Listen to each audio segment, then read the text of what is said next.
జిల్లాలోని కట్టమైసమ్మ దేవాలయం దగ్గర నిన్న గుర్తు తెలియనటువంటి వ్యక్తి మల విసర్జన చేశారు. దీంతో హిందూ సంఘాలు పెద్ద ఎత్తున ఆందోళన వ్యక్తం చేస్తున్నారు. ఈ విధంగా మత విద్వేషాలను రెచ్చగొట్టే విధంగా ఇలా చేయడం ఏంటంటూ కూడా నిన్న రాత్రి 9 గంటల సమయంలో ఈ ఘటన అనేది జరిగింది. ఇప్పటికే పోలీసులు పెద్ద ఎత్తున మోహరించారు.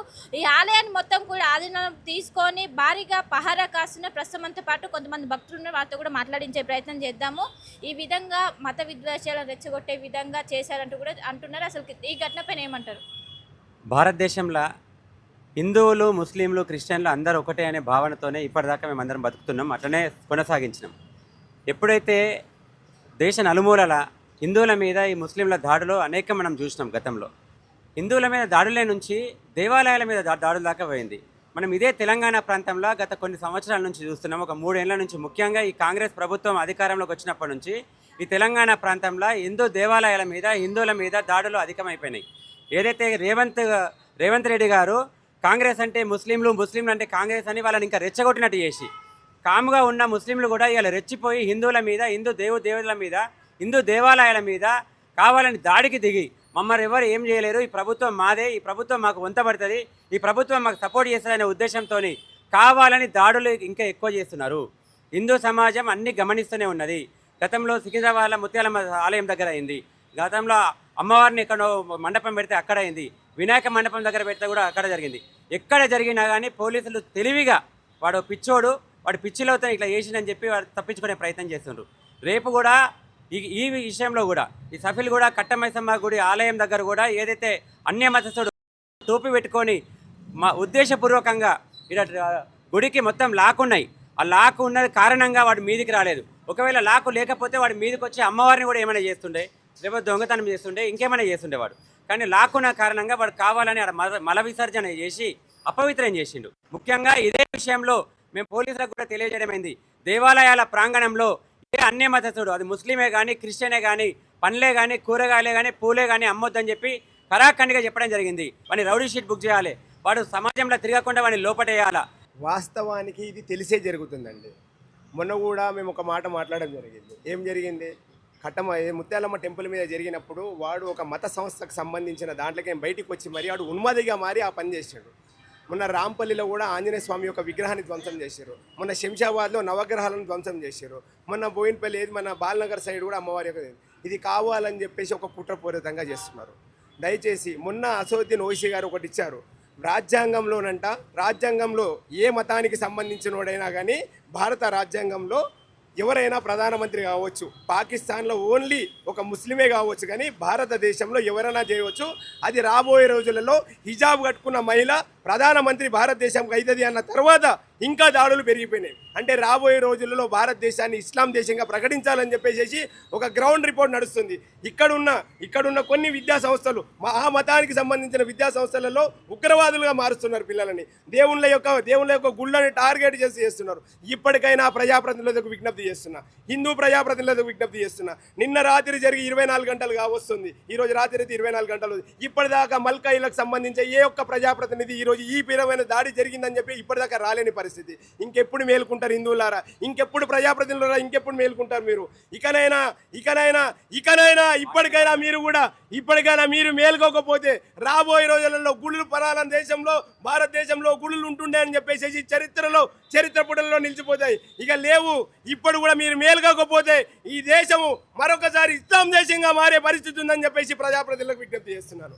అంటే సికింద్రాబాద్ ముత్యాలమ్మ గుడి తర్వాత ఒకవైపు అయ్యప్ప స్వాముల పైన కూడా కోడిగుడ్ల దాడి కూడా జరిగింది.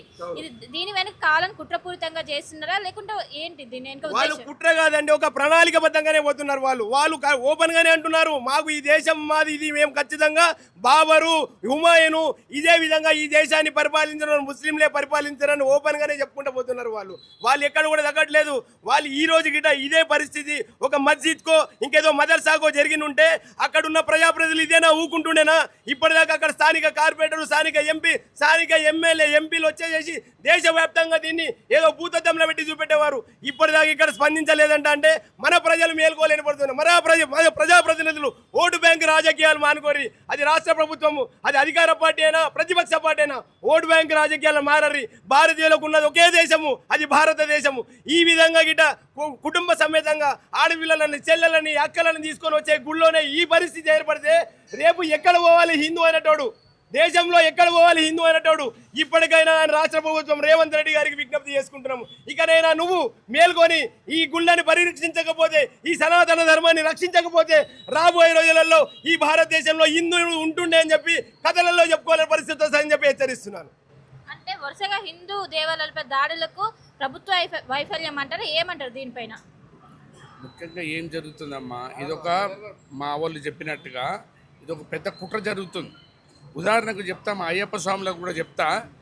అయ్యప్ప చరిత్ర ఎప్పటిదో ఆ కొత్తగా ఇంట్రొడ్యూస్ చేశారు ముస్లిం అని, అయ్యప్పకు వావర్ మిత్రుడని. నేను అయ్యప్పలందరూ కూడా ఈ మీడియా ద్వారాగా చెప్తున్నాను, అయ్యప్పలందరూ కూడా మాలేసుకొని వావర్ స్వామి దగ్గరికి పోవద్దు. వావరు ఇప్పడోడు, అయ్యప్ప ఎప్పటిదో. మనకంతా ఏం చేసిరంటే వాళ్ళు మనంతా మొత్తం హిందువులనంతా ఒక పిచ్చోళ్ళని తయారు చేసి అయ్యప్ప మిత్రుడు వావర్ దగ్గర పోవాలి. నేను కూడా గురుస్వామినే, నాకు తెలియనప్పుడు పోయినా. కానీ ఇప్పుడు అందరికీ నేనేం చెప్తున్నా, వావర్ స్వామి దగ్గరికి పోవద్దు. వాళ్ళంతా మొత్తం ఏం చేస్తారంటే ఒక విధంగా హిందువులను అందరినీ కూడా చేతగానోళ్ళకు దద్దమల్లాగా. కానీ హిందువులు గిట ఏకమైతే ఎవ్వడు కూడా ఏ దేశంలో కూడా ఎవ్వడు కూడా ఏం చేయలేడు చెప్తున్నా నేను. కాబట్టి చెప్తున్నా, ఇదంతా ఒక ప్రణాళికాబద్ధంగానే జరుగుతుంది. హిందువుల మీదనే అగత్యాలు జరుగుతున్నాయి, హిందూ దేవాలయం మీదనే జరుగుతున్నది. హిందువుల విగ్రహాలు ధ్వంసం చేయడము, హిందువుల మీద ఇవన్నీ అగత్యాలు జరుగుతున్నాయి. దీనికి మేము ఎట్టి పరిస్థితుల్లో ఊరుకోము. మేమందరం కూడా హిందువులందరం ఏకమైతే ఏది ఏమైనా కూడా చేయగలుగుతాం మేము. జై శ్రీరామ్, జై భవానీ.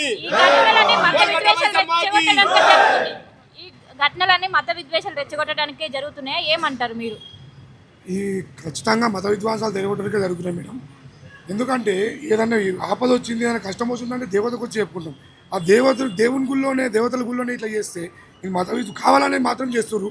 ఈ హిందూ ముస్లిం గొడవలు పెట్టాలని, హిందూ మత విశ్వాసాలు రేపొట్టాలని మొత్తం ఇలా చేస్తున్నారు మేడం. ఇది ఖచ్చితంగా మేము అందరం ఖండిస్తున్నాము.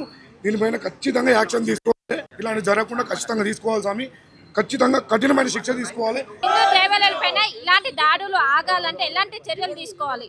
ఖచ్చితంగా వాళ్ళకి పీడీ యాక్ట్ పెట్టాలి. అసలు ఎక్కడ తిరగొద్దు, వాళ్ళు ఇక్కడ చుట్టుముట్టు ఆవరణలో ఎక్కడ పెట్టొద్దు కూడా. వాళ్ళు కూడా పెట్టేసి మమ్మల్ని ఇబ్బంది పెట్టినట్టే అవుతుంది.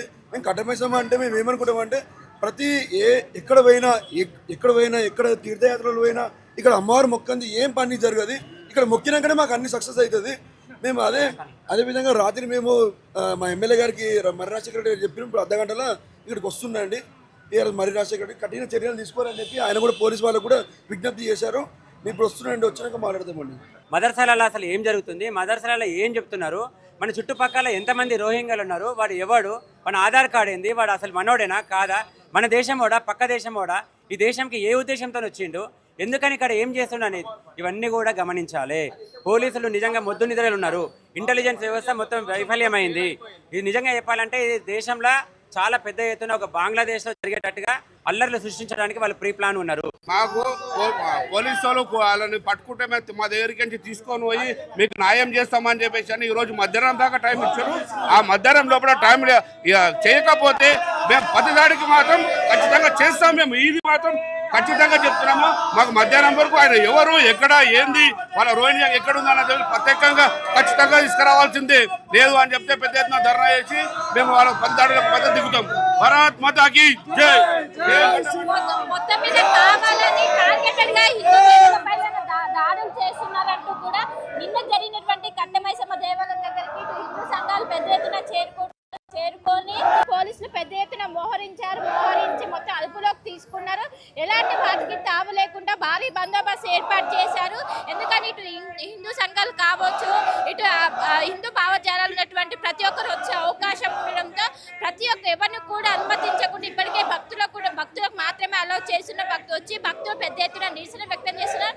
నిన్న రాత్రి 9 గంటల సమయంలో కొబ్బరికాయలు కొట్టేటువంటి స్థలం దగ్గర మల విసర్జన చేసేది కావాలని టార్గెటెడ్ గా చేశారు. మొత్తం కూడా దీని వెనుక ప్రీ ప్లాన్ ఉంది. ఖచ్చితంగా తీవ్రమైనటువంటి చర్యలు తీసుకోవాలంటూ కూడా ఇక్కడ ఉన్నటువంటి భక్తులు డిమాండ్ చేస్తున్నారు. జ్ఞానేశ్వర్తో కలిసి శిల్పాటి హైదరాబాద్. చరిత్ర సృష్టించినోడు ఇప్పుడు ఆ చరిత్రని తిరగరాయబోతున్నాడు. అబద్ధాల గోడల్ని బద్దలు కొట్టి నిజాలను రాగా మీ ముందుంచబోతున్నాడు. నిజమైన వార్తల కోసం వెంటనే డౌన్లోడ్ చేసుకోండి రా యాప్ని.